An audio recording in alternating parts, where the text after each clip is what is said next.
Hello, lovely listeners. We are your boyfriend twins, We're the same. but different. And we're not actually boyfriends. Also, we're not related either. Yeah, that's right. We're just two girlies doing girly things. One of those girly things for me is entering my ASMR era. Can you exit that era, please? What are you tasting? Sour Patch Kids? What's your era? I don't know. I don't know Oh, what they do God. with ASMR. They do It's stuff not like that. this. Wait, they do stuff like this. Wait. No, please explain to the audience what ASMR is. We don't know. So basically, ASMR stands for audio sounds making lots of noise, and it goes. How are you guys doing today? And people like it, and they're like, "Oh, I'm gonna meditate to this or masturbate to this." Yeah, it sounds like you get the finger on the pulse of what's going on in the community. Don't mention fingers to me, Kevin. I've had a celibate few days. Oh no! How's uh, it feel to live my life, bitch? How's it feel to live my dream? You know, I posted a meme about anal hemorrhoids, the one that you actually messaged me about, and one of my followers messages me being like, was this about Kevin, or are you making fun of Kevin? And I was like, actually, yeah, and I love that your brand is now anal hemorrhoids. I try so hard. I read books. I like to make videos. I do the things. Yet the one thing that is stuck in my life to the audience and the people that I discuss topics with is anal hemorrhoids. And I'm not that upset because, it's attention and I'm not going to lie, I like it. But Sure. I just wish, I would like to surround myself with a little more substance. And, it does make sense that this is the path for me. It does make sense. Unfortunately, it's unfortunate, but it all adds up. You know what it is? It's not that you don't have substance, you do. It's just that it's such a deviation from like the usual stuff we talk about and like what your brand is, which is it hot, a deviation geeky though? stuff. Oh, it really is. It really is, because your brand. Okay, you need to remember that like your quote unquote brand is how others perceive you, not how we perceive you or you perceive yourself. Exactly. Like if I told you the way I describe you to my friends, if they ask, oh, what's Kevin like? Kevin's great. Oh, you'll see his page. He likes to cosplay as horny, but he's really just an old man. Like that is our perception of you because I know you. You know what I mean? But like the public perception is, oh yeah, Kevin's a hot daddy. So then when you talk about anal hemorrhoids, you're like, oh my God, anal hemorrhoids. Whereas for me, I'm like, oh, of course Kevin has anal hemorrhoids. He probably takes like fiber pills in the morning, not for sex, but like for his bowel movements and stuff like that. Exactly. I've started taking all brand buds. They're powerful. Anyways, Kevin, I would love to hear about your week as a sex position. I know you went somewhere fun, and I think there's a really good sex position you could make out of where you went. That's a really good alluding to something we've said before. But I'm not going to micromanage. I'm easy. I'm chill. How was your week, Kevin? Yeah. If there's one thing I'd describe you as, it's very fucking chill, for sure. So here's the thing. I know what I'm being led into, but I'm not your monkey, and I'm not going to dance for you. Why? So I'm not going to describe my sex position this week as going to New York and shoving an apple up my ass, because that's not how I identify. What I am going to do. But I'm so cute.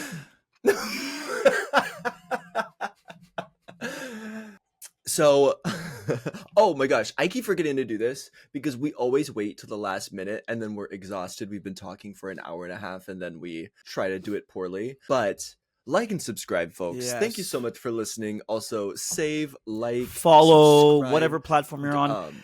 It helps stalk. so much. Yes. It really does. If you send follow me us, your yes. toenails in the mail, any kind of engagement that you can possibly muster up to help the podcast grow and fluctuate. What's the word that I'm thinking? Allow it to flourish. There it is. Yeah. Thank you so much for listening. Also, do all that, and then my mother will be a little bit more impressed with me, and that's what the real goal is with all it this. Really helps a lot. I think it's a reach to say your mother will ever be impressed with you. I think mother is and it's not just yours, I'm sure it's mine too. They're just they can be hard asses. Well, listen, if we work together collectively, we can build something that our mothers might be proud of. Yeah. And I think that's a noble goal we can all strive to achieve. So tell me about your week. If I was to sum up my week as a sex position, it would be okay. So I did go to New York for 2 days. I got a ticket to see Little Shop with Jinx Monsoon. And so I've been talking with my therapist about, my avoidant tendencies. And something I always complain about, especially in my last relationship, which was really unfair to my ex, but like something I would always say is like, I don't hate travel. I just don't like planning. So if someone were to do all the planning, then I would travel all the time and it would be great and wonderful and so easy for me. And so that's kind of a dick move to be like, well, if you do 100% of the work, I'll tag along and have a great time. Ooh, it's like, we're in a relationship, Kevin. Put on your big boy pants. Anyway, I've been discussing that a lot with my therapist. And then this opportunity with Jinx came along to see their show. They basically like hooked me up with the process and all I had to do was go. So I felt like I legally had to go. Yeah. Also, the show was incredible. Also, it was my first time in New York. I got to see it for the first time. It was wonderful. Also, it was just a lovely, lovely little trip.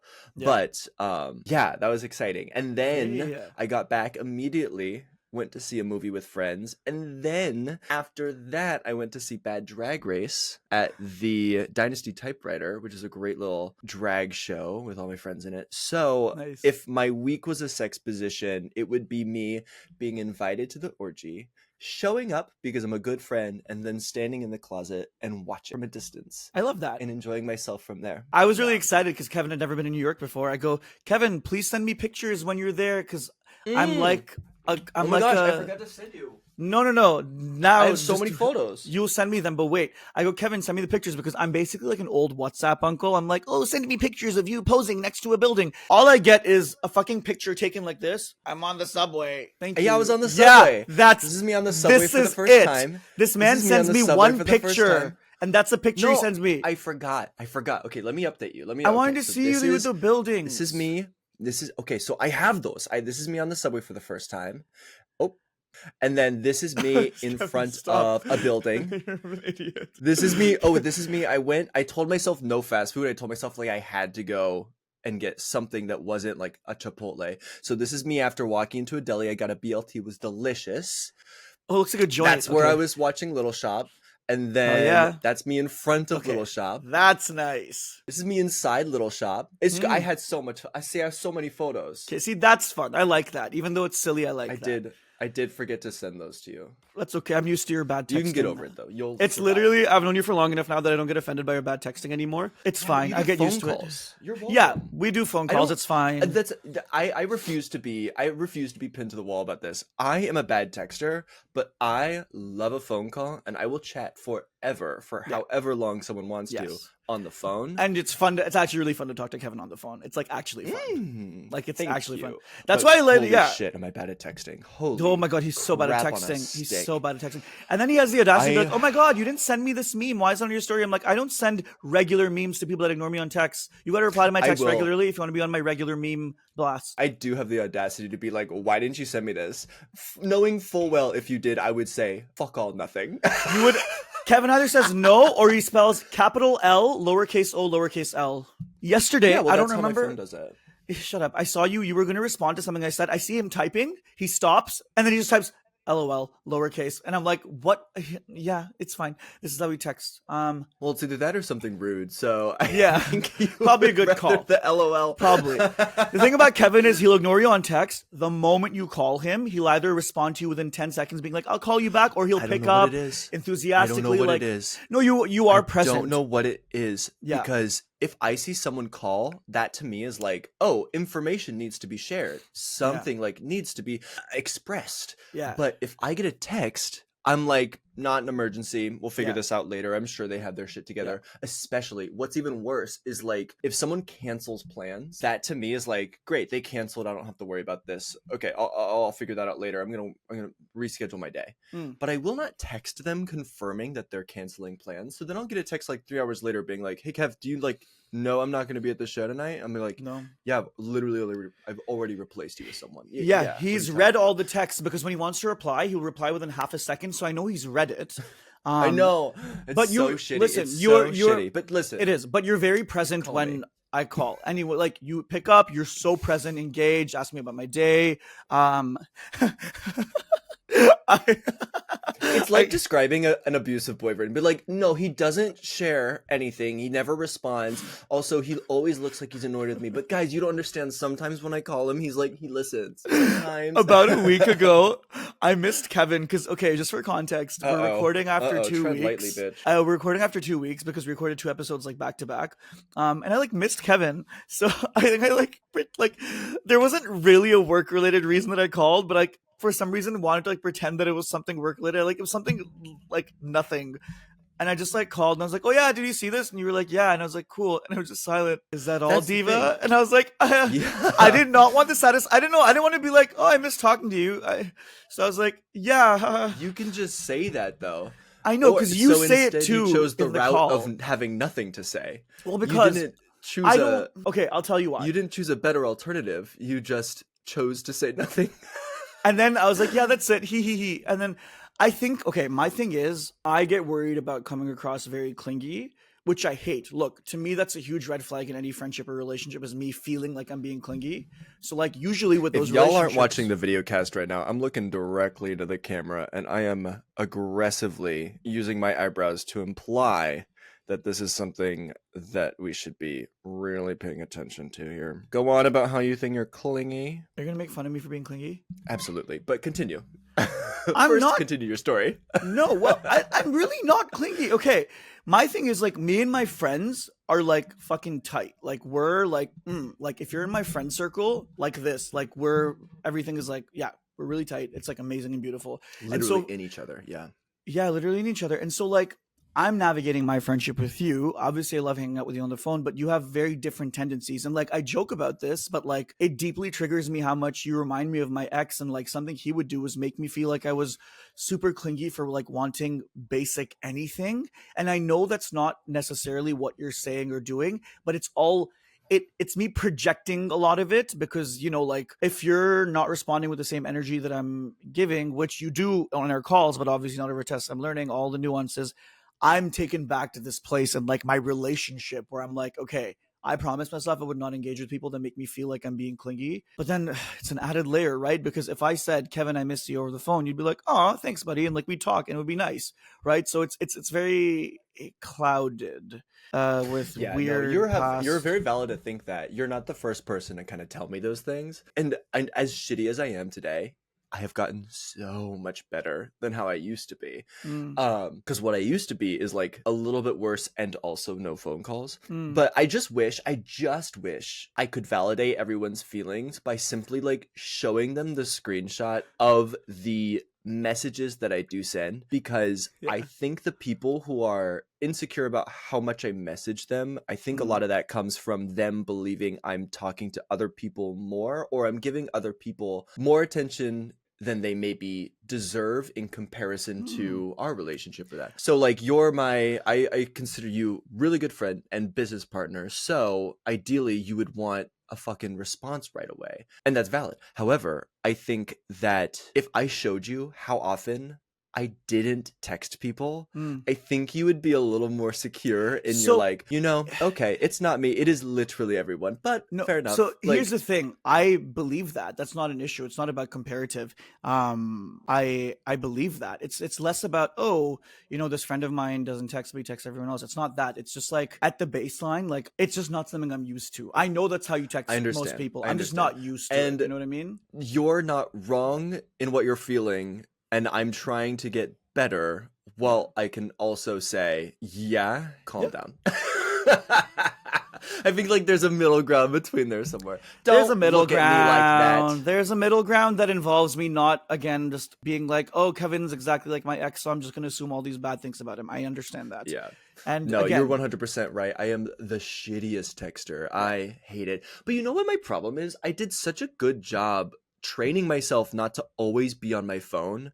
And Mm, now I feel like because I'm just not someone who naturally communicates, or who's someone who enjoys the process of texting and like saying a sentence, waiting for 3 minutes to get another sentence back. Like, it's not a fun process. So now I'm like, I've successfully learned how to unplug, put my phone down, not be obsessed with this computer in my pocket. But then it's almost leveraged against me, because when I put my phone down and I'm not on it, or I don't want to be around it, that window of communication is off. But And I that's don't not know how to find the medium. That's not necessarily true. When I text my friends, we don't expect a response back in 3 minutes. In fact, some of them won't respond for days, but they will respond. That's the thing. It's like sending a pigeon. Uh-oh. No, and vice Oh my versa. God. If I I won't could train a respond to fucking them for pigeon. days, and that's like normal. No one's expecting you. It's not MSN Messenger. That's a throwback reference. Oh God. You're old. Everyone knows you're old. Get over yourself. I know. Well, no, because I know that if I'm sure no Gen Zs are watching this. Now they might be, but like they love to rub the age thing. And anyways, that's a whole other conversation. Anyways, anyways, someone on TikTok keeps calling me uncle in the comments, and I'm like, It's the mustache. I'm sorry. yeah, it's also the fact that I'm almost 30, and it's fine. I'm fine with aging to BH. You don't have to respond immediately. Anyways, that's a whole other conversation. Texting expectations, blah blah blah, yada yada yada. Enough about me, Taha. How was your week? If you could describe it in a sex position. Yes, I will try not to get too deep and serious. I will try. I went Just to like every other week. Just like every other week. My sister-in-law's brother, he's amazing. I love him. He's like family. He got married. And it's been really, really nice. I went to one of the wedding events, and it was just really beautiful and amazing. My family cat passed away yesterday, which was sad. Yeah, he was a really sweet baby. Very good boy. He was not feeling well. I'm glad that he's at peace now. It's been making me think a lot about death, especially just because like my nephews who he lives with. I know, Kevin. I know. Well, let me explain, you stupid cunt. So I'm trying to take this seriously. let me finish my sentence, bitch. Let me finish my sentence. I'm sorry. I didn't say anything. I know. I didn't say anything. I know. I think the more heavy part about it, you little bitch. I think the heavier part about it is seeing the way like my 5 and 4-year-old nephews are reacting to it, because they don't really know what death is. I think that's the part that's like made me sad and think, I don't know. I'm like, now for the first time in their life, they're aware of death. This does something to you. I mean, life isn't permanent, and now this is something they're learning, and they have been exposed to that now. Loss means something new to them for the rest of their existence. Yeah. I understand that for like optically, it's like my cat died and I've been thinking a lot about life and galaxy and this. I understand. No, that. we just had this. First of all, I have so many different thoughts. I'm gonna focus. I'm gonna be cool and awesome and focus. So sex position. Oh yeah. Sex position. So it's been a lot of introspection. My sex position would be watching two people have sex consensually while they're doing whatever position they want. I'm just like, yeah. That's my sex position. All right. So for those who are listening, Taha had a week where he thought about death a lot. Therefore, his sex position is sitting back and saying, and love. Yeah. Yeah. Okay, tell me, for those of you watching the video stream. No, I have to stop you there, though. This is, unfortunately, the second podcast we've had where you have been thinking about sorry death that my all cousin week. died a few weeks ago. I'm so sorry that my cousin dying Thank you for apologizing is to me. so annoying too. And the No, way I no, prepared it's that not response, annoying. I knew this bitch was like, "Oh my god, he's talking about death again." I'm like, "Sorry, people are dying."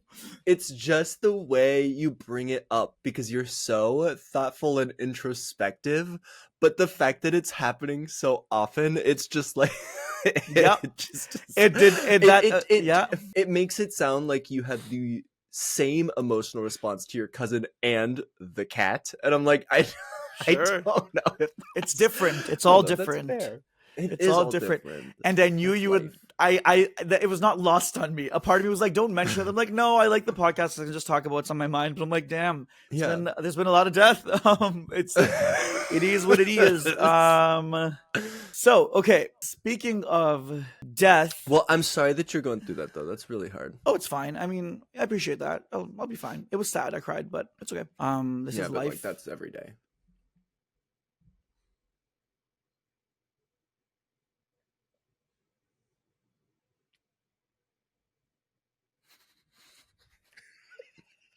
Yeah, that's what I thought, bitch. You can't hold a bit like I can. You can't keep it together like I me. can't. This man can This is stay committed to a bit the way years, he'll never be able to years. commit to someone else. It's incredible. Years of stone cold facial practice. Yeah, I don't need Botox. I've got my own lack of emotions built right in. You have good skin for a white 30-year-old man. Usually by your age, Caucasians look like pumpkins or like crumpled up paper. You look incredible. Truly, you have such good skin, Kevin.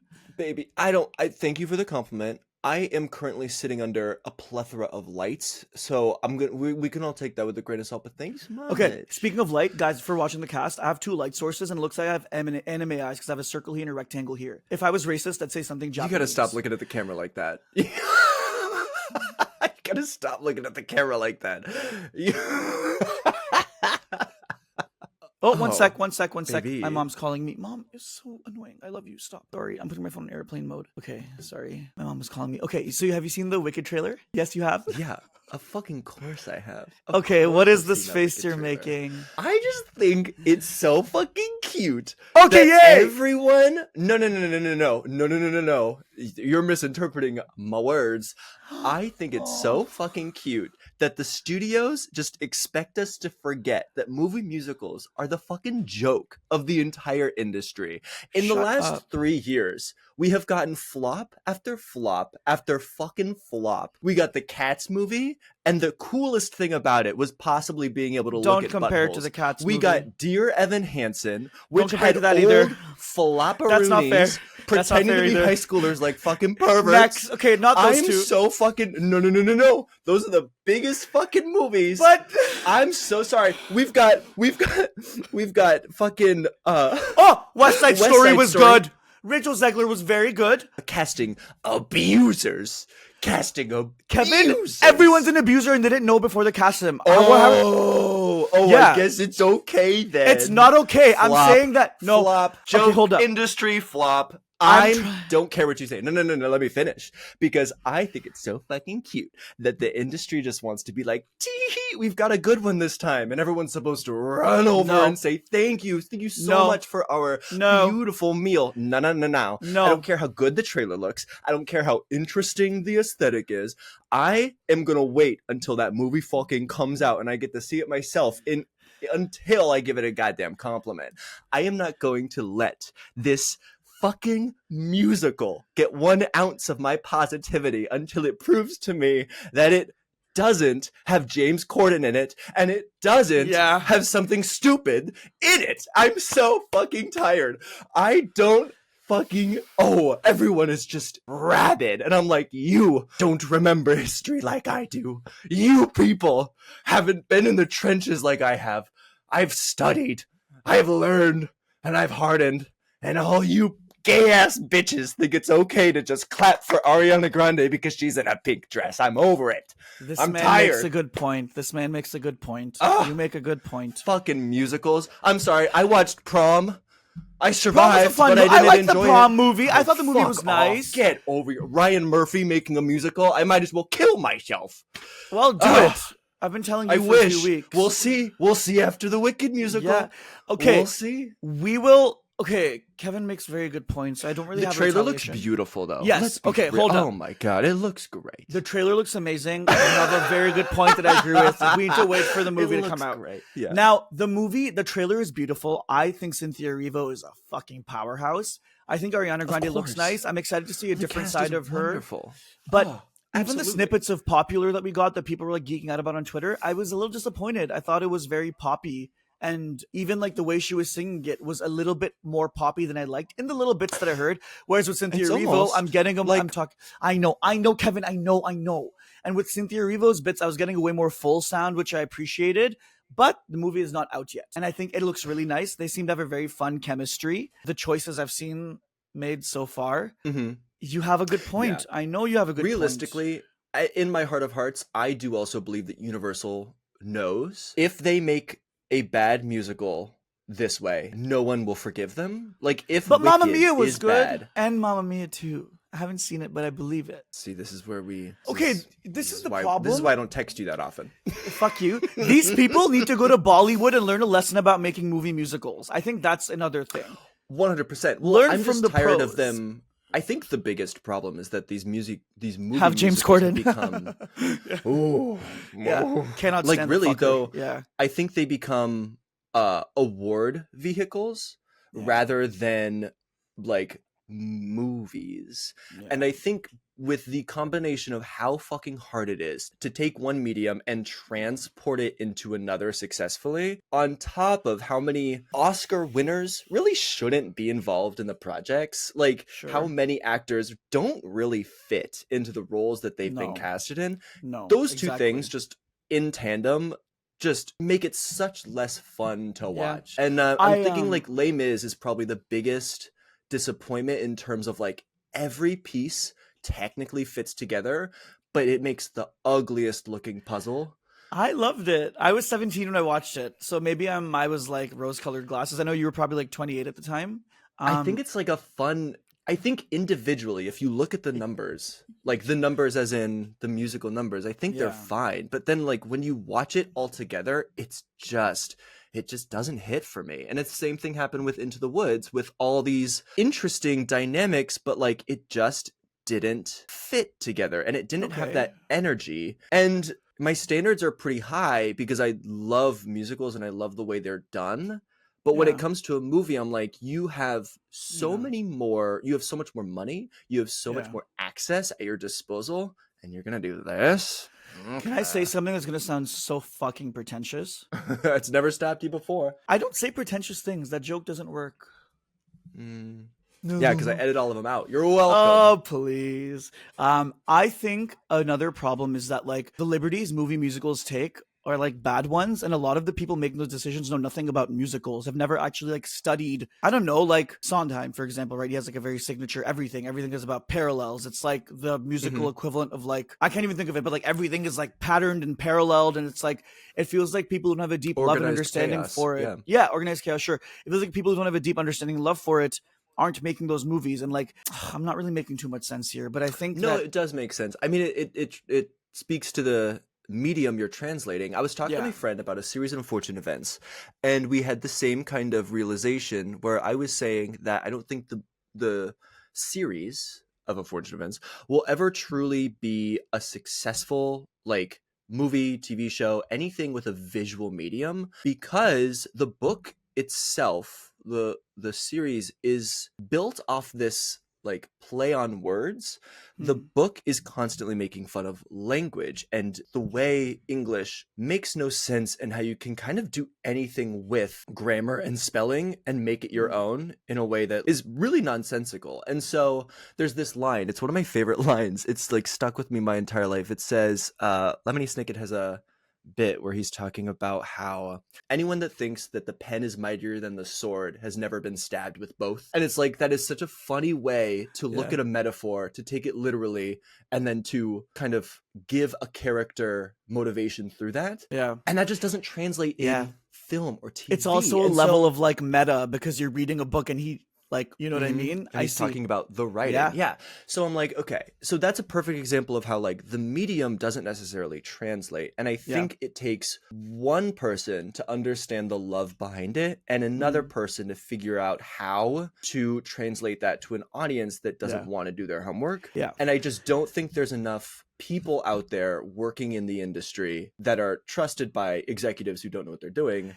Yeah. to put all those pieces together, you know? Also, I agree Also- completely. Sometimes I think you just can't translate. Like with West Side Story, obviously the fact that they hired an abuser is awful. Like that, I fucking hate that. That's like a stain on the movie. I know, it could have been so wonderful. That said, Oh. I thought the movie was brilliantly and beautifully made, but so fucking boring. But so Yep. boring. But when I watched it on Yeah. stage, Kevin, I was in it in grade 11. We didn't. It was so bad. We had like 4 white people, and them and all the East Asians were the say Jets. no- you were in it. and You just all of the said I was South in it in grade Asians. 11. You have to say no more. Yeah, it I was in get it. 2011, and all the South Asian people, because it was all brown kids at our school, were the Puerto Ricans. We were literally like, we're like, Mr. Lalonde, can we do accents? And he's like, no, racial implications, because this is something that, You know what? I That is a s- pretty good segue. Yeah. yeah. Well, we don't have to talk about the segue. You can just let it happen, Kevin. Stop turning into me, or I'll turn into you. I just took off my clothes. Laugh. Okay, speaking of things with deep racial implications, Did you just Jeb Bush please clap for your joke. Who's Jeb Bush? Is that George Bush? Baby, let me take you down a history lesson.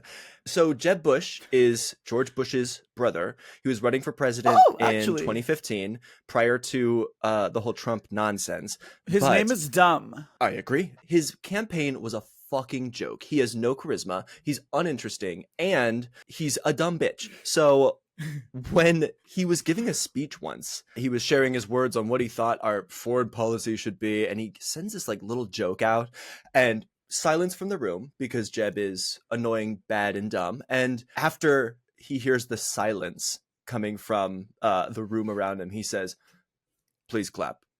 And there's just like a, I really did Jeb Bush that. you absolutely did. And it is so fucking funny. And I love saying please clap. Anytime you're like, da, da, da, da, da, please clap. That's actually that's a good bit. It's so lovely. I love it. Yeah, So I love thank it. you for thank you for bushing that one up. You're so welcome. Okay, and you know what? That's perfect because we're going to talk about Jasmine Crockett and Marjorie Taylor Greene. I don't know if you saw what happened, but essentially Taylor Greene is a white woman. Jasmine Crockett is a black woman. There's some sort of conversation happening between them, and Taylor Greene says to Jasmine Crockett, "I think your fake eyelashes are messing up what you're reading." Jasmine asks to strike her words and to apologize. Taylor agrees to strike the words but not apologize. Jasmine essentially says something along the lines of, "I can describe someone on this committee as being a bleach blonde, bad built, butch body." Called Jasmine out of control because she got really upset when this comment was made and was angry. There is a lot to unpack, and I just want to jump into it. First of all, your fake eyelashes, I think, are messing up what you're reading is obviously not her caring about whether Jasmine can read. It's a dig at the aesthetics of black women and racialized women. The amount of shit I see on the internet every day, it's this irritating fucking ugly European white hag who makes these videos where she'll be like, this is elegant, this is not elegant. And everything that is elegant is her being fucking constipated like Christian white culture. Like, no, this is not elegant, dressing up like a black woman, things that black women do aesthetically. Because of course, the way that people view and talk about black women's aesthetic, like culturally relevant aesthetic choices or like culturally beautiful things that maybe aren't Eurocentric is, oh, they're tacky, oh, they're this, oh, they're that.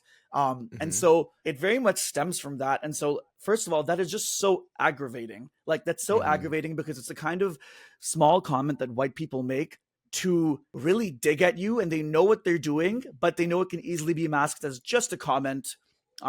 Jasmine, I'm happy she responded aggressively, to be really honest, and we'll unpack what she said. There's some layers to it, but yeah, the way that white people, white women, white men, white non-binary, we've talked about this, white people, it's not a queer, the queer people are not excluded from this. The way white people can ignite and incite shit like this and then tell the other person to calm down, because even after disproportionately hurting them to make them look insane, it's a pattern. It's a historical pattern. It's why one of my go-to things anytime I'm in a situation like this is I play calm incredibly well. I do it well online. I do it well in person if I'm in a situation like this. And so, of course, she was being framed as the angry black woman, even though she was responding to a very racially pointed insult. Yeah. Okay, we'll take this at face value, and then I'll talk about Marjorie Taylor Greene for a second. I become so impatient when white people accuse other races of being aggressive towards them, because it's never that. It's never them being in danger. It's them being called out for something, and then, you know, walking it back and being like, why couldn't you just approach me the way I wanted? Well, because you didn't want to be approached. So there's no version of this conflict that you were going to be okay with. Therefore, we have a problem regardless. Unless no one says anything, you have a problem. I hate to attribute this to Drag Race, but it was one of my like radicalization moments watching season 10 in Untucked. There's a drag queen called Vixen. And Vixen's great, yes. She's great, yes. And one of the first things she brings up in Untucked is like, I hate being labeled as the angry black woman, because I'm not angry. I just have a point and I want to share it. And I don't like being cast aside as someone who's just mad about everything, because there's a lot of valid points to what I have to say. And then, of course, what happens? 2 episodes later, she gets in a fight with a tiny white beautiful twink, and she gets called an angry black woman. And then she gets angry because she's like, that's the one thing I asked you guys not to do, and you're doing it, and now I look like the villain. And that was really the moment. I think that's the only time Drag Race has like lifted the veil and really showcased how easy it is for a person to just be put in a corner simply because it's easy to. That's what I'll have to say about that. What I get really annoyed with when it comes to politics like this is that Marjorie Taylor Greene has power and leverages that power for nonsense. However, she has put herself in a position where if we ignore her, she gets away with her idiocy. If we give her attention, she becomes more powerful. So I watch clips like this and I'm like, I don't know what to do. I don't know what to do because Democrats aren't immune to this either. In America, with our two-party system, it's kind of like on a track that is very hard to shift or lead into any other direction. Unfortunately, hopeless some of the situation seems to be.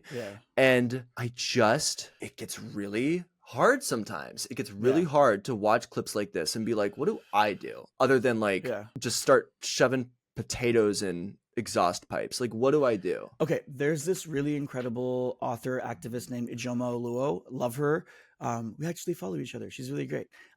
She makes a really good point about language, and I have a statement about the comment you made too, because I'm curious. It's not a statement, it's more of a question for the audience and you, and like I want to kind of explore this. Ijoma posts, y'all look, I love for context, Ijoma Oluo is a Black author activist. She says, y'all look, I love a good, well-deserved takedown as much as anyone, but I love a butch body more. Butch bodies are beautiful, important, even revolutionary. Butch bodies, especially in our community, she's queer, need to be protected. There needs to be a conversation about respect and like using her body type as an insult. You're rolling your eyes, which is interesting. What is your take? I agree with the sentiment. I'm a little annoyed with, I feel like she it's says, just by the way, irresponsible. for clarification, her clarification is she's not really upset about Jasmine's response, but she's more upset about the way online people are gleefully repeating butch body and like the pejorative. I fully agree, but I fully agree. My eye roll came from like where the criticism lies. You know, like, I guess I'm just like, who's getting more attention in this circumstance and who deserves to get attention in this circumstance? And I feel like comments like that, although are important, I don't think speak to what this is about. And I think, but I you think have if to unpack I agree, it though. No, you I don't. agree. Though. And it's okay if you don't. No. I agree with aspects. Like the conversation of like when you are retaliating against someone who hurt you is going after their physical attributes. Okay, I wouldn't say it is. And that conversation is important. However, I think having that conversation now slows down the wheels of the machine that need to hold Marjorie Taylor Greene responsible, need to hold the people who start the fights responsible. And I'm not saying that she's dismissing what Marjorie Taylor Greene did, but again, I'm like, there's this leftist tendency to stick only into what is in your bubble. They do not call their senator. They do not explore any aspect of the world that's not inside their little, like, what is given to them. I don't agree. You're conflating. You don't think so? You're conflating some specific leftist ideology. Okay, I just want to emphasize again, I don't think what she said is wrong. I think we do need to get to a place where people can share their anger, share their thoughts without looking at attributes. Because again, in the fitness industry, the second a beautiful person comes on the fucking, gets on Instagram and being like, yeah, I'm bulking, I feel fat today. And everyone who already thinks they're gorgeous is like, well, if they feel fat, how am I supposed to feel? I get that 100%. But again, I just think because of the reaction of how society functions, I just wish people waited a little bit longer to criticize the person that needs our help on the left rather than be like, I don't actually enjoy the way you phrased that either. It's complicated and there's so much nuance, but that was where my eye roll came from. Yeah, no, I appreciate that. I mean, this is the kind of thing, and I'm not just saying this to be like, oh, tell us in the comments. This is something we've disagreed on before a little bit. I'm genuinely, I really want to know like what people watching this think. I'm actually very curious because like, I see the points you're making where it's like, you're saying timing is an element to call things out. And like, it kind of stops us from mobilizing as much. My argument, the counterpoint being, I think that what you're saying about leftist ideology and bubbles, I believe it. I agree. But I'm saying that that's separate from just being like cognizant of language. Like when you describe 100%. Your comments with Marjorie Taylor, right? Like you called her a slut, for example. And I'm like, I've told you about this. I'm like, I don't like when like you or anyone or even my friends like as an insult call a woman a bitch or a slut. It bothers me because of the context. But I've also gotten lots of retorts about that from other queer people being like, no context, da da da da. And I'm not saying I'm right. That's the thing. This is not me being like, oh, Kevin, I'm right, you're wrong. This is me genuinely and sincerely, like, to the people listening and watching. Even if you're listening on Spotify, you could like comment on YouTube or something. Like, I really would love your perspective, Yeah, me particularly too. if you're a woman or a queer woman too. Like, I would really love to know what you think of like that. Like, if someone's like, oh, she's a slut, she's a bitch, da da da. Because I think like as two men, like we can talk forever about what the implications are, but like that's not our experience, right? So Yeah. again, I don't think I'm right. I don't think it's fair for me to like act superior. I think I'm just kind of really craving a perspective on this because it feels like something that's a bit unresolved in my mind. And it's a discrepancy I have with. I'm mostly triggered by this idea that, like, I think we, especially on the left, expect our heroes to be perfect. And if they're not perfect, we say, how dare you? You don't deserve my attention. And I'm like, that's not how life works. I'm not saying Jasmine Crockett is perfect or hasn't made any mistakes in the past, but like, I hate watching a Black woman defend herself and then someone on the left being like, phrasing, excuse you. I'm like, that's kind of the same thing as calling them aggressive. It's not spiritually though. akin to me. Okay, you don't think so? Okay, fair enough. Okay, fair enough. wait. No. Hold up. I think there's a lot of merit in what you're saying. I might actually agree with you. There's a lot of policing. There's a lot of policing that happens in our spaces because we suck at actually community building and congregating. There's a lot of weird policing. I think with specifically the reference I'm talking about from Ijoma specifically, she's saying that her problem is just the way that everyone else is kind of like joined in and like they're essentially weaponizing something that has been weaponized against queer women for a long time, and language is powerful. And she's saying that she still loves the takedown and she's not trying to say stop. She's saying just 100%. A heads up, which I like. But now what your point was about the way we police on the left, I think is accurate. And I do agree with you on that. I think there needs to be some conversation had where we can have these nuanced conversations about the ways that we engage with harmful people on the right, for example, without tearing each other down or pulling each other down or like being very tone policey. That's a whole other issue, I think, that I actually do agree with you on. And I think, we have a friend, he made a Instagram story once talking about, it was a very good point. He said, the left, like, we suck at mobilizing, whereas the right, they've got to figure it out. They're like community. I'm like, I mean, I don't think the right has community. I think they don't give a shit about the nuance behind things. I think at the end of the day, they could hate Marjorie Taylor Greene and still vote for her because she is a path to what they want rather than a representation of identity. I mean, it's ironic because the right always goes on about individualized response. But I think where the right is the most successful is that they don't give a shit about what someone says. It's about what they do.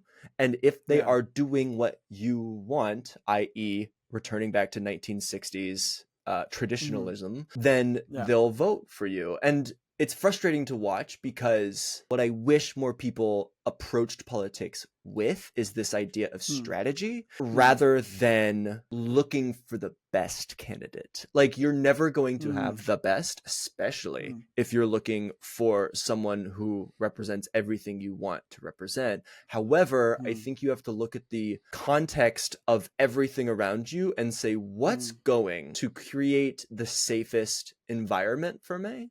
Or what's going to lead to a path of the most resistance? I'm just deeply reflecting right now because I'm trying to process. I'm trying to think, like, it's so layered, right? Because like I'm trying to especially now when we have two parties, two exclusive parties that are only two parties funding a genocide, and both parties would absolutely fund a genocide, and we as individuals are supposed to say which party is better. Like, it's awful. Ethel Cain, remember Ethel Cain's Instagram story? That was crazy. What was it?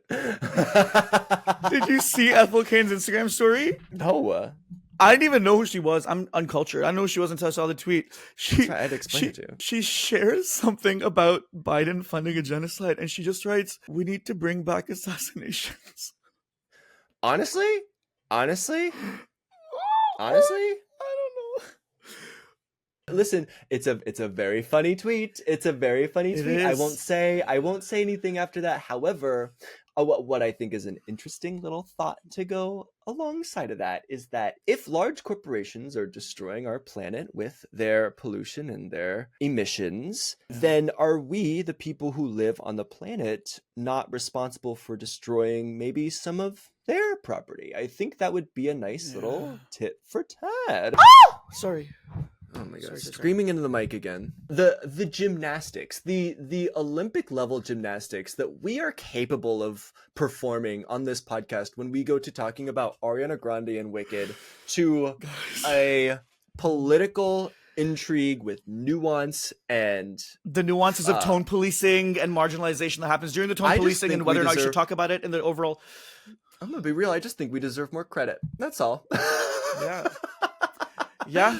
The Yeah. flip-flopping gymnastics on that high bar. Yeah.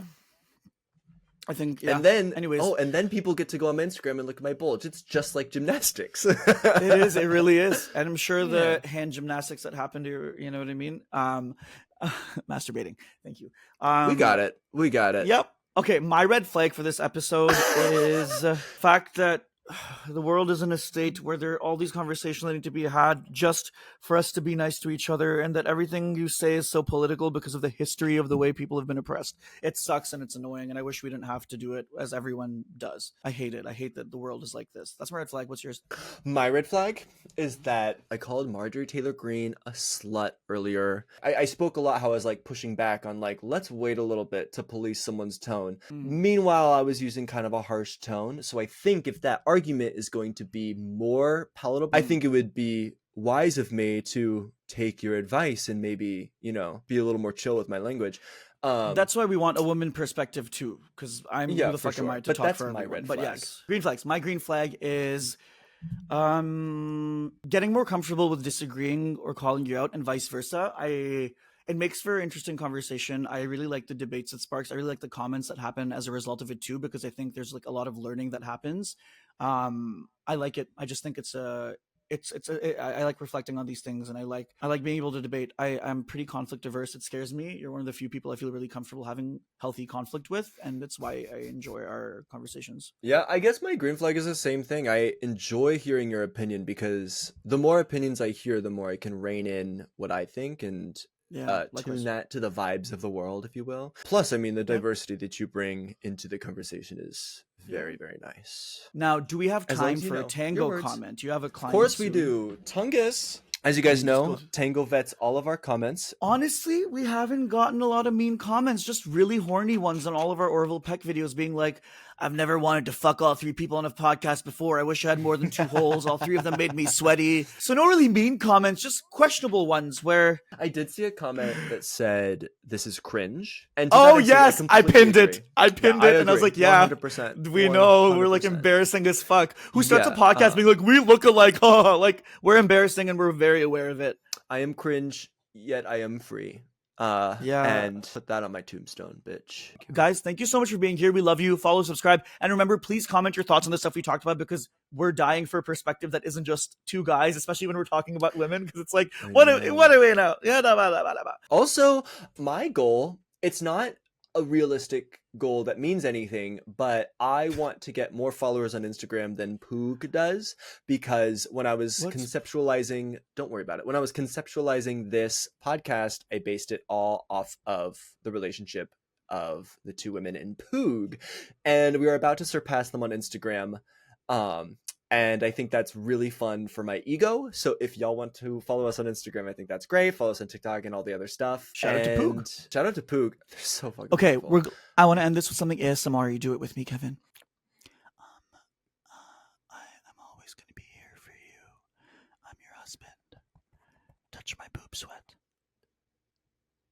Da once told me that he farted on an elevator and everyone looked at him and kicked him off the elevator, and he had to open up the doors manually and leave because he was so embarrassed. That's not, first of all, that's never happened. Second of all, I don't make such jokes. Da once said that he was at the mall and he had to purchase baby clothes, and then he went to the cashier and said, "These aren't for me." And then they were like, "We know it's for you, sir. You look like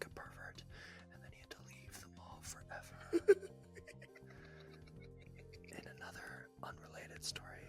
This is not true. That he This is got not his true. hair cut, and when the person cut his hair, they said, "Wow, your head shape is not a good one." None of this is minutes true. while he finished getting his hair cut. Thank you so much for listening.